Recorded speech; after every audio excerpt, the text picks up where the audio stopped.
बहुत समय पहले की बात है। एक घने जंगल में एक बड़ा सा भालू रहता था। एक दिन वह जंगल में भूखा भटक रहा था। उसका पेट जोर जोर से गुर्र गुर्र कर रहा था और उसे कुछ खाने का मन कर रहा था। जंगल के हर कोने में उसने भोजन ढूंढा, लेकिन उसे कुछ नहीं मिला।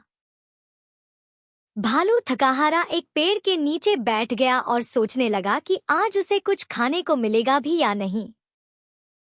तभी उसकी नजर एक छोटे और प्यारे खरगोश पर पड़ी, जो अपनी गुफा के पास खेल रहा था।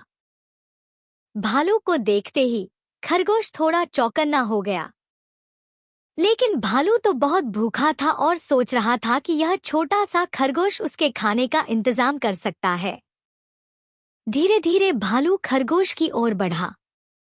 भालू के चेहरे पर भूख और थकावट का भाव था, लेकिन चालाक खरगोश समझ गया कि भालू क्या सोच रहा है। यह खरगोश भी बड़ा चालाक था। उसने भालू को उलझाने का एक तरीका सोच लिया।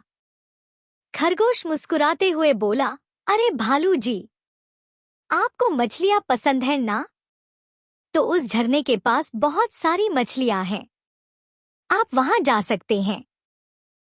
भालू ने खरगोश की बातों पर विश्वास कर लिया और झरने की तरफ चल दिया। जैसे ही भालू दूर गया, खरगोश तुरंत अपनी गुफा में छुप गया। अब भालू झरने पर पहुंचा, लेकिन उसे वहां एक भी मछली नहीं मिली। उसे समझ में आया कि खरगोश ने उसे उलझा दिया है। गुस्से में भालू वापस लौटा और इस बार खरगोश को गुफा के पास ही पकड़ लिया। भालू ने गुस्से में कहा, तुमने मुझे झरने पर भेज दिया और यहाँ छुप गए। अब मैं तुम्हें नहीं छोड़ूंगा। खरगोश ने मन ही मन सोचा, अब मुझे एक और चाल चलनी पड़ेगी। खरगोश ने बड़े भोलेपन से कहा, भालू जी, सच में मुझे माफ कर दीजिए। इस बार मैं सच बोल रहा हूँ। थोड़ी दूर पर एक पेड़ है, जिसमें बहुत सारे मीठे फल लगे हैं। आप वहां जाकर पेट भर सकते हैं। भालू ने फिर से खरगोश की बात पर विश्वास कर लिया और पेड़ की ओर चल दिया। लेकिन भालू के जाते ही खरगोश फिर से अपनी गुफा में घुस गया और हंसते हंसते लोटपोट हो गया।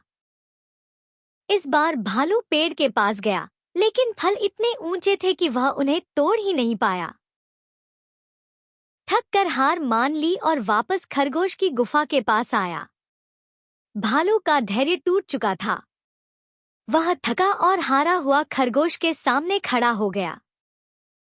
इस बार खरगोश ने भालू की थकान और उदासी को देखकर कुछ सोचा। उसने भालू से कहा, भालू जी, मुझे माफ कर दीजिए। असल में अगर आप मुझसे दोस्ती करेंगे तो मैं आपको रोज अच्छे खाने की जगह दिखा सकता हूँ। हम दोनों मिलकर एक दूसरे का साथ दे सकते हैं। भालू ने खरगोश की बात को ध्यान से सुना। उसे लगा कि खरगोश सही कह रहा है। उसने खरगोश के दोस्ती के प्रस्ताव को स्वीकार कर लिया। भालू और खरगोश अब एक दूसरे के अच्छे दोस्त बन गए। अगले दिन से दोनों जंगल में एक साथ घूमने लगे।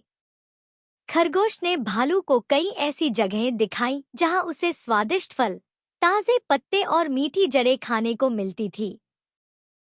भालू को समझ में आ गया कि दोस्ती में असली ताकत होती है और किसी को चालाकी से ही नहीं, बल्कि समझदारी और अच्छाई से जीता जा सकता है।